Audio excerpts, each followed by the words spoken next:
আপনি যদি সৌদি আরব থেকে থাকেন তাহলে এই ভিডিওটা একদম স্কিপ করবেন না। তো আমি আজকে কয়েকটা কথা বলবো, এই কয়েকটা বলের কারণে হাজার হাজার প্রবাসীরা ডিপোর্ট খাচ্ছে। ডিপোর্ট মানে কি?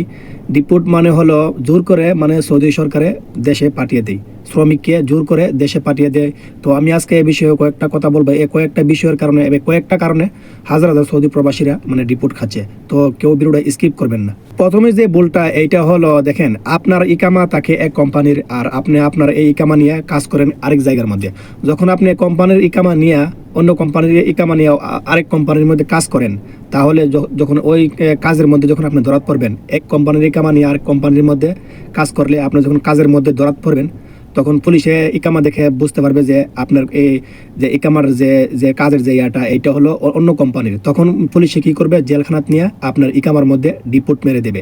তো আমরা প্রবাসীরা, অনেক প্রবাসীরা এই ভুলটা করে থাকি। আমরা কোম্পানির মধ্যে এক কোম্পানির ইকামা নিয়ে আসলে এক কপিলের কাজ না করে, যে কপিল থেকে ইকামাটা বের করা হয়েছে আপনার মালিকানার কাজ না করে আপনি কি করেন, অন্য জায়গায় কাজ করেন। তখন ওই অন্য জায়গার মধ্যে যখন আপনি ধরাত পড়েন কামের মধ্যে, কোম্পানি অথবা যেই হোক বাইরে কাজ করেন, যখন আপনি ধরাত পড়বেন পুলিশের কাছে, তখন পুলিশে ইকামা চেক করে দেখে যে ওর কফিলের কাজ না করে অন্য কফিলের কাজ করতেছে, অন্য কোম্পানির কাজ করতেছে, তখন আপনার ইকামার মধ্যে ওই পুলিশে কি করবে, ডিপোর্ট মেরে দিবে। মানে আপনাকে কি করবে, জোর করে হলেও দেশে পাঠিয়ে দিবে, সফর করে দিবে। দ্বিতীয় যে ভুলটা আমরা করে থাকি এইটা হলো, মানে দেখেন আপনার ইকামা যখন এক্সপায়ার হয়ে যায়, অনেকে আমরা মনে করি ইকামা এক্সপায়ার একদিন দুই দিন ইকামা এক্সপায়ার হলে কোনো সমস্যা নাই। দেখেন আপনার ইকামা যখন এক্সপায়ার হয়ে যাবে, আপনার ইকামা যখন এক্সপায়ার হবে একদিন অথবা দুই দিন এক্সপায়ার হয়ে গেছে, তার মানে আপনি কি অবৈধ, একদিন আর দুই দিন নেই। আপনার ইকামা যখন তারিখ বেদ করে যখন আপনার ইকামা এক্সপায়ার হয়ে যাবে, তখন আপনি সৌদি আরবের মধ্যে অবৈধ হয়ে গেছেন। তো অবৈধ লোক যখন সৌদি সরকারের, সৌদি পুলিশে ধরতে পারে, তখন ওই ইকামার মধ্যে যখন আপনি ইকামা রিনিউ করবেন না, এক্সপায়ার পরে যখন আপনি ইকামা রিনিউ করবেন না, যখন পুলিশের হাতে ধরা খাবেন অবৈধ হিসাবে, তখন আপনার ইকামার মধ্যে কি করবে, যাওয়াতে কি করবে, ডিপোর্ট মেরে দেবে।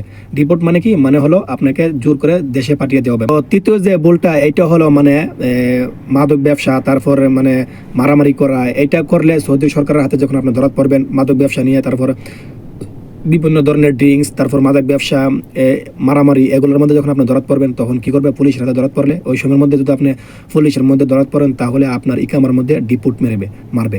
ডিপোর্ট মারলে আপনাকে দেশে যেতে হবে। ঠিক আছে? তো আমরা যারা সৌদি আরব থাকি অবশ্যই আমরা এসব থেকে দূরে থাকবো। মাদক ব্যবসায়ী, তারপর আরও বিভিন্ন ধরনের কার্যকলাপ আছে, মারামারি, এগুলো থেকে আমরা বিরত থাকবো। এগুলা করে যখন আমরা পুলিশের কাছে ধরাত খাই, তখন পুলিশে কি করে, আমরা ইকামার মধ্যে ডিপোর্ট মেরে দিই।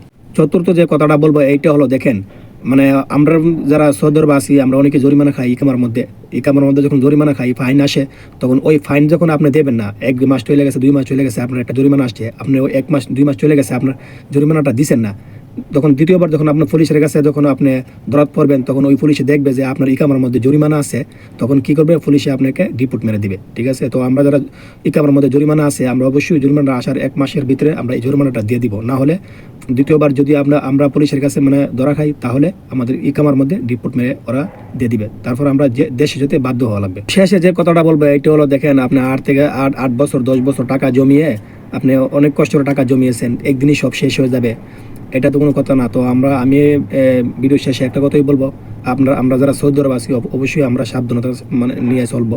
ঠিক আছে? কারণ একটা বিপদে পড়লে মানে প্রবাসের মধ্যে দেখার কেউ নাই। ঠিক আছে? তো আমরা সাবধানতায় চলবো। সৌদি আরবের যে নিয়ম শৃঙ্খলা আছে এগুলো মানে আমরা মেনে চলবো, তাহলেই আমরা ইনশাল্লাহ প্রবাসী নিরাপদ থাকতে পারবো।